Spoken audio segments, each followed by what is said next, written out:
Hello दोस्तों, नमस्कार। हमारे YouTube चैनल पर आप सभी का स्वागत है। आज के कक्षा कार्यक्रम में हम शिक्षण विधियों पे बात करेंगे। शिक्षण विधियों में भी गणित विषय की शिक्षण विधि पर आज हम बात करने वाले हैं। उसका पहला बिंदु होगा गणित का अर्थ एवं प्रकृति। चूंकि हम गणित का अध्यापक होने के नाते हमारे लिए अति आवश्यक हो जाता है यह जानना कि गणित क्या है, गणित की शिक्षा बच्चों को क्यों दी जाए एवं गणित की प्रकृति कैसी होती है। ये सारे क्वेश्चन हमारे मस्तिष्क में आते हैं, इसलिए हमारे लिए अति आवश्यक हो जाता है ये जानना कि ये क्या है, गणित क्या है। तो गणित को हम इस तरह से अब तक की मान्यताओं के आधार पर हम कह सकते हैं कि गणित अंकों, संकेतों एवं चिन्हों का संक्षिप्त विज्ञान है जो हमें परिमाण, दिशा एवं स्थान का बोध कराता है। ये क्या है? गणित है। गणित के बारे में हम ये आगे जानते हैं और गणित के बारे में हम इस तरह से गणित एक अत्यंत सरल, सौम्य तथा बौद्धिक क्षमताओं वाला अति महत्वपूर्ण विषय है जिसकी सहायता से हम तर्क करना, समस्या समाधान करना एवं बेहतर विकल्प की तलाश करने में हमारे लिए अत्यंत बहुत ज़्यादा मददगार होता है। तो अतः हम कह सकते हैं कि गणित की जो सोच है वो वैज्ञानिक है एवं तार्किक है। उपयुक्त विवेचन के आधार पर यह कहा जा सकता है कि गणित का और विज्ञान का संबंध जो होता है वो अनन्य है, यानी इन दोनों को हम एक दूसरे के पूरक के रूप में देख सकते हैं। गणित विज्ञान का एक शाखा है जो कि शुद्ध है एवं प्रामाणिक है, क्रमबद्ध है एवं व्यवस्थित भी है। तो गणित क्या हो सकती है? विज्ञान की एक शाखा के रूप में हम गणित को जानते हैं। अब आइए हम जानते हैं गणित के जो शाब्दिक अर्थ होता है या उसका जो प्रचलित अर्थ होता है इतिहास में, उसको किस तरह से परिभाषित किया गया है। आइए देखते हैं। गणित संस्कृत भाषा के गण धातु से मिलकर बना है। गण धातु जिसका अर्थ होता है गिनना। गण धातु का अर्थ क्या होता है? गिनना होता है।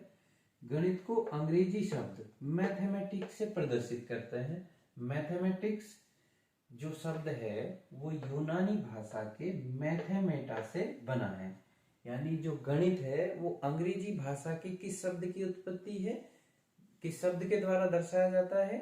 मैथमेटिक्स के। और जो मैथमेटिक्स शब्द है वो किस भाषा के शब्द से बना है? यूनानी भाषा के, और वो शब्द है मैथमेटा। अब मैथमेटा का अर्थ देखते हैं हम। मैथमेटा का जो अर्थ है वो अर्थ है वस्तुएं या विषय जिनका अध्यापन हो, यानी ऐसी वस्तु या विषय जिनका अध्यापन हो, यानी अध्ययन किया जाता हो। अब हम ये जानते हैं कि गणित का शाब्दिक अर्थ क्या होता है। गणित का शाब्दिक अर्थ होता है वह शास्त्र जिसमें गणनाओं की प्रधानता हो, गणित कहलाता है। आइए अब हम देखते हैं कि गणित का अर्थ एवं प्रकृति के बारे में विभिन्न गणितज्ञों द्वारा समय समय पर अनेक परिभाषाएं दी गई। उनमें से सर्वविदित परिभाषाएं इस प्रकार हैं। पहली परिभाषा रोजन-बेकन द्वारा दी गई है। गणित सभी विज्ञानों का सिंह द्वार एवं कुंजी है। आइए इसके बारे में थोड़ा सा आगे विवेचन कर लेते हैं। गणित सभी विज्ञानों का सिंह द्वार एवं कुंजी है। गणित के बारे में ये कहा जाता है कि गणित के बिना विज्ञान अधूरा है। तो अतः हम ये कह सकते हैं कि गणित सभी विज्ञानों का सिंह द्वार एवं कुंजी है, यानी विज्ञान का अस्तित्व गणित के बिना संभव नहीं। इसी क्रम में दूसरी परिभाषा जो हॉगबेन महोदय द्वारा दी गई है वो क्या कहती है? गणित सभ्यता एवं संस्कृति का दर्पण है। गणित सभ्यता एवं संस्कृति का दर्पण है। अब हम ये बताना चाहते हैं कि जब भी परीक्षाओं में ये प्रश्न आता है, क्योंकि ये परिभाषा अति महत्वपूर्ण है दोनों, ये देखा गया है कि रोजर बेकन तथा हॉकबेन की परिभाषाएं में से एक भी परिभाषा एग्जामर देता है और उनमें दोनों ऑप्शन डालता है, तो उस समय विद्यार्थी असमंजस की स्थिति में हो जाते हैं, ये वाला होगा या ये वाला। तो हम अपनी तरफ से, ये कहीं पे वर्णित नहीं है, अपनी तरफ से एक कीवर्ड पकड़ लेते हैं, क्योंकि रोजर बेकन में के उच्चारण के अर्थ के शब्द का उच्चारण हो रहा है और हम इसका कीवर्ड पकड़ लेते हैं कुंजी, और कुंजी को अंग्रेजी में की बोलते हैं। तो के फॉर की, और के की को अंग्रेजी में क्या कहते हैं, कुंजी। की को हिंदी में क्या कहते हैं, कुंजी। तो इस प्रकार से हम एक याद रख सकते हैं। अब जब एक याद हो जाती है तो दूसरी हम उसको अपने आप एलिमिनेट कर सकते हैं।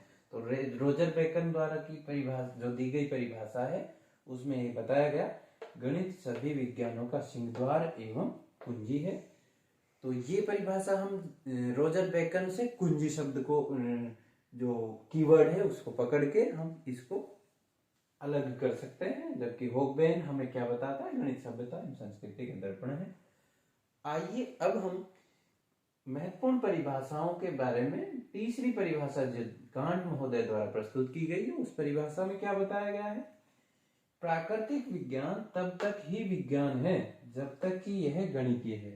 अर्थात कोई भी विज्ञान विज्ञान कब कहलाता है, या मैं कहूं प्राकृतिक विज्ञान, कोई भी विज्ञान कब कहलाता है, जब तक कि इसका स्वरूप क्या हो, गणितीय हो।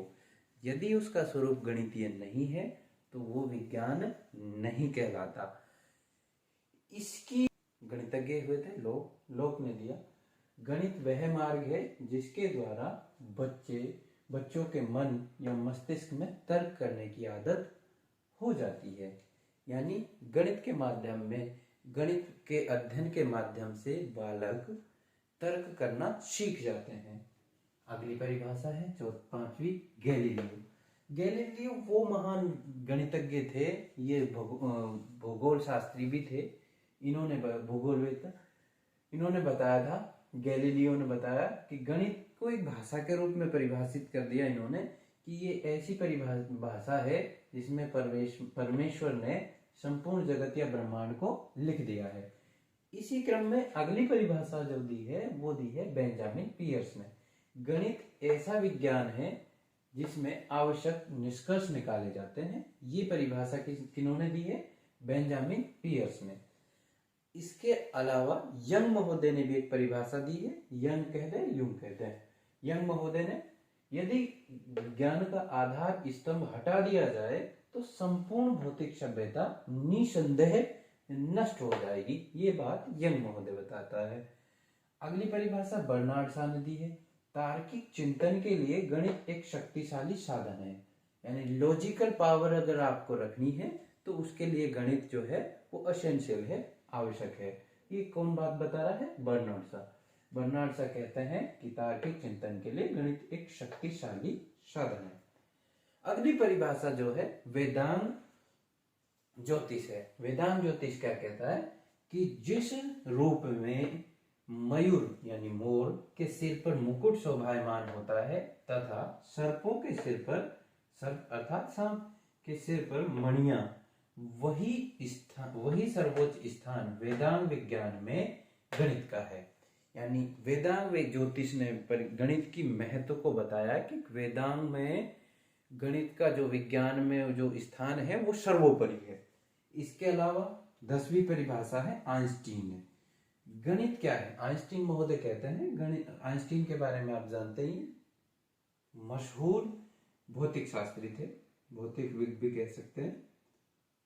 आइंस्टीन बताते हैं गणित क्या है, यह उस मानव चिंतन का प्रतिफल है। गणित क्या है, यह उस मानव चिंतन का प्रतिफल है जो अनुभवों से स्वतंत्र है एवं सत्य के अनुरूप है। तो इस प्रकार से हमने विभिन्न परीक्षाओं में, चाहे वो सेंट्रल गवर्नमेंट की जितनी भी भर्ती परीक्षाएं हों या राजस्थान स्टेट की जितनी भी भर्ती परीक्षाएं हों, जो गणित की प्रकृति एवं अर्थ से संबंधित महत्वपूर्ण परिभाषाएं थी, उनमें से हमने जो अति महत्वपूर्ण है 10 परिभाषाओं को यहाँ पे हमने वर्णन किया, उनको परिभाषित किया। अब एक बात है, जो परिभाषाएं हैं वो ना तो हमारे द्वारा बनाई गई है वो उन गणितज्ञों या उन विचारकों द्वारा दी गई हैं। उन परिभाषाओं में कोई फेरबदल शब्दों का नहीं किया जाता, बस उनका एक ही उपाय है, उनको याद रखा जाना, और वो करना चाहिए सभी को, क्योंकि एक ना एक परिभाषा इनमें से पूछी जाती है अल्टरनेटिव क्रम में भी। ठीक है, आज की कक्षा में हमने गणित का तर्क जाना, गणित का अर्थ जाना, गणित की प्रकृति जाना।